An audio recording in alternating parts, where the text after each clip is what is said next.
Hi there. Today I'm doing an explanation about how to paint a dress. As you can see here, the painting I'm doing, this should be more or less the result of the painting, but I decided to make the dress a little bit lighter because it's quite dark in the picture, and normally when you have a photograph it tends to be darker because of the light conditions. So I wanted to be a bit lighter. For the first layer I started out with a few colors. I always keep it as simple as possible, so my medium is Liquid Original, which is a alkyd medium which dries fast and equally. And over here we have the titanium white. I only use titanium white, and this is cadmium red. It's also over here. Sorry, it's also a basic color.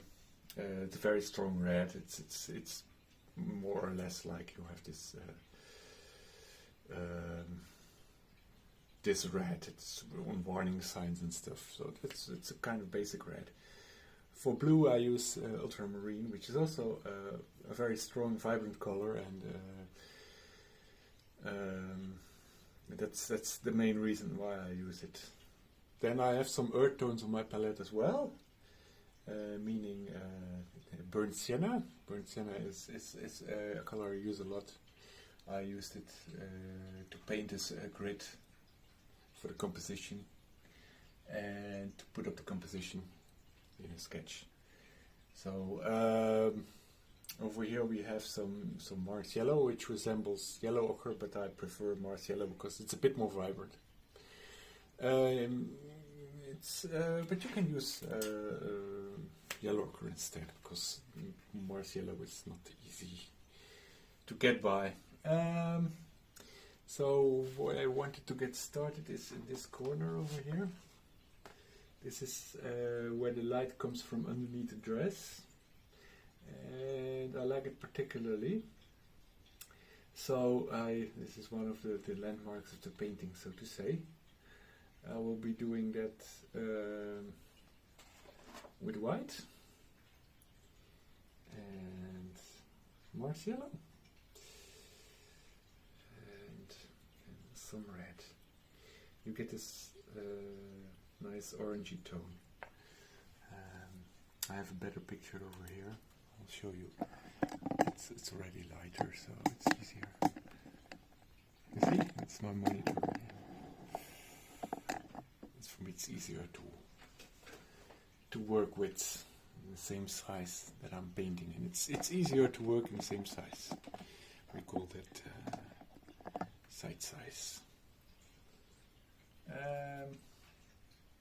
So I put it on. I already put on a layer. I will explain that to you after I put this layer with this mixture. You see, it's quite light. It should be even lighter at some spots, but I will do that. I will explain it to you later on in another explanation, because painting dresses, especially with these patterns, is time consuming. So I hope you understand that I can do that this once. I will take my time for that. Yeah, we have some other light spots, like over here. You see, I will do them later on again, because right now they mix up with the paint I already put on.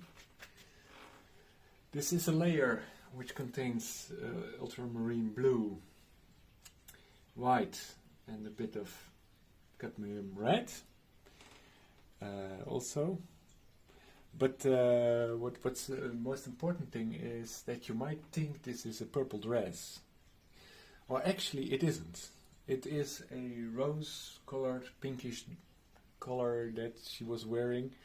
But since this area is in the shadow part, you get the reflection of the sky that's much stronger than the sunlight, which only appears here and here a bit. And therefore the color blue from the sky makes it appear purplish. But since we paint what we see, we actually have to paint it a bit purplish. Don't make the mistake by thinking, oh, it's a pink dress, we should paint it pink, because then you end up with, in fact, the wrong effect. Now I'm mixing up a color with more red in it to go over here, this area. You can see it in this picture maybe. There is some red spots. Maybe you can see it. Not sure. Yeah. I'm doing that.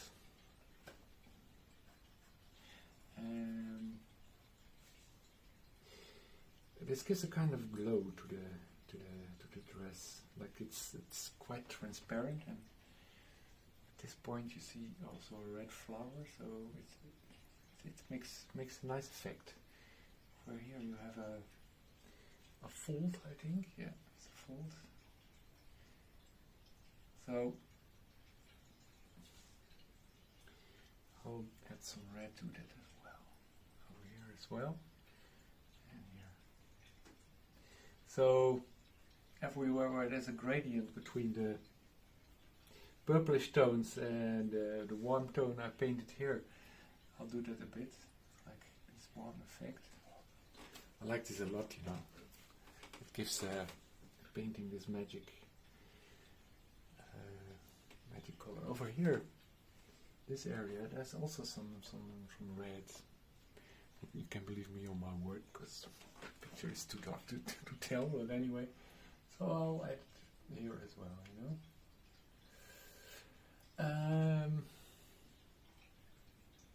So right now the pattern is irrelevant to me, because I'll do that later on.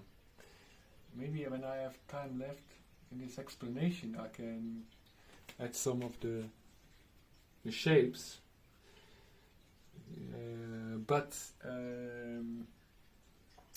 the fine details will be done in another explanation, because since this layer is still quite wet and it won't be for another half a day or so, there's no use to making fine details which will be blurred anyway, mixed up, and just get dirty like this big pudding. We don't want that, at least I don't want it. So I also see some warmer tones over here. Yeah. This is the interesting thing about these paintings, that there are all kinds of different shades in it, even in the bluish parts, in the purplish parts, in the warmer parts, and you have to manage that, to make it a whole, you know. So for now, I think it's also important that I add some extra depth into the wrinkles and the folds, because they are darker. If you want to mix a real dark color which resembles black, you can just mix ultramarine blue with burnt sienna. It will get a tone that is really close to black. But you can also use like Mars black or anything if you want to. If you use it the right way, there is no reason of not using black in a painting. But the thing is, mostly when you mix a black, it comes more to life than it does when you just press it out of a tube and see what happens, you know. So my advice is to mix your own blacks. I think I need a thinner brush. You know, the brushes I take is, in this case are mostly the flat ones, and not really expensive ones. No, they're just the really the cheaper variants. They come from let's say the $1 shop or anything. Here in Europe we have these lots of sellers of really discount stuff, especially when it comes to crafts materials, and they can be quite useful.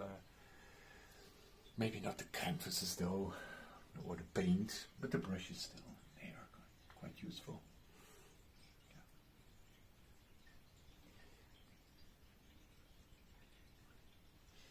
But by all means, if you have a favorite brand of brushes,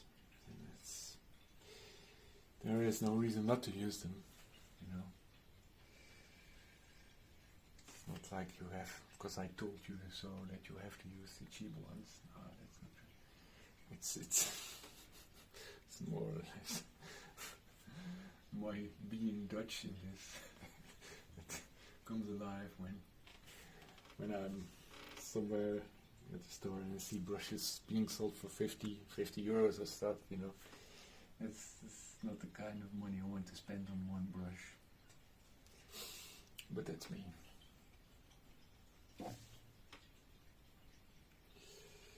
So you can add some red as well to make it more into the tonality of the rest. You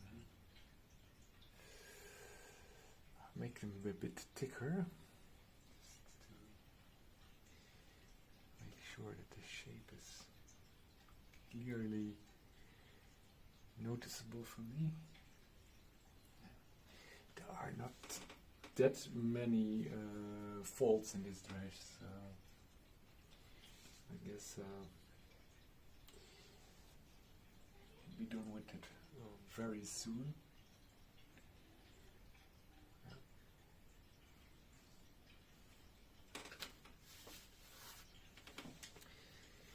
And I need one more brush before I start to blend. I really need to mix this brighter color, which is almost bluish. And it comes like over here at the sleeve. There's some spot where there is more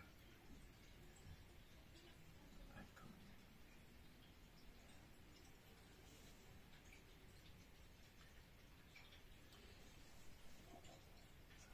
So it's clearly edged out. Sometimes I have to give the mouse on the computer a sweep just to see the image again. Sorry for that. I hope it doesn't bother you. So over here we see more folds, and they are quite close to one another. I think I need a round brush for that. Yeah. Is this round enough? Hopefully. Yeah. So. This is mostly what I do, and then mix colors. I'm not too precise because in the end you won't see it in the painting. But when I add another layer of flowers on top of the color I just put on, you won't see the exact color of the dress anymore. That maybe you can see that there are purplish tones and pink tones, but not anymore that it's this wet color is where exactly. So you can deceive the eye by painting patterns. Patterns are very difficult for the eye to perceive. So what happens is that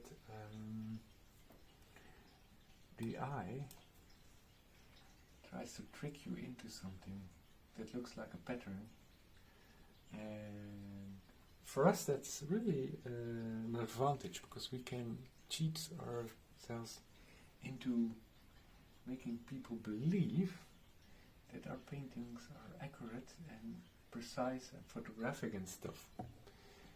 Well, in fact, they are not even close to that. You know? I think that's one of the main tricks. So, I'm already using more brushes than I ever did before. That's not true, of course. Now you can make sure that these lines, these wrinkles, these folds are getting into perspective, because they're way too thick now, you know. It's not nice. And there you have some kind of nice gradient. So. You can do this with a dry brush as well. Don't have to lie.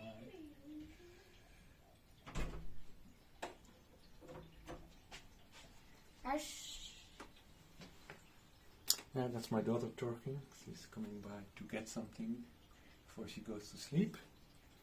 You can say hi. Come over here. Hi. And wave.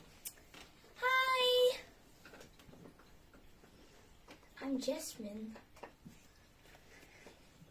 Good night. Good night.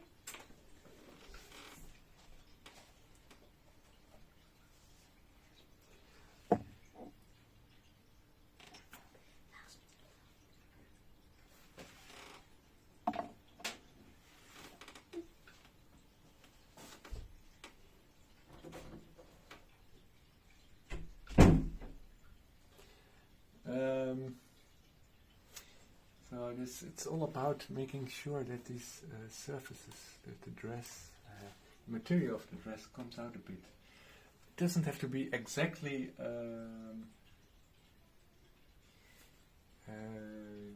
doesn't have the exact feel to it already at this point, because you can still work on it. And when there is a pattern overlay,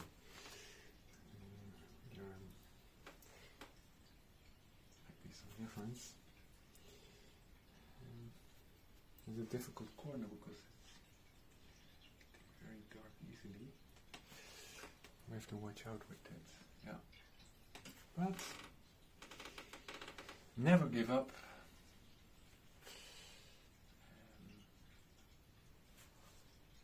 So that's how I do it for the most part. In the next video I will show you all about methods of painting a pattern on the dress. So for now that will be all. Thank you for watching and hope you enjoyed it. Goodbye.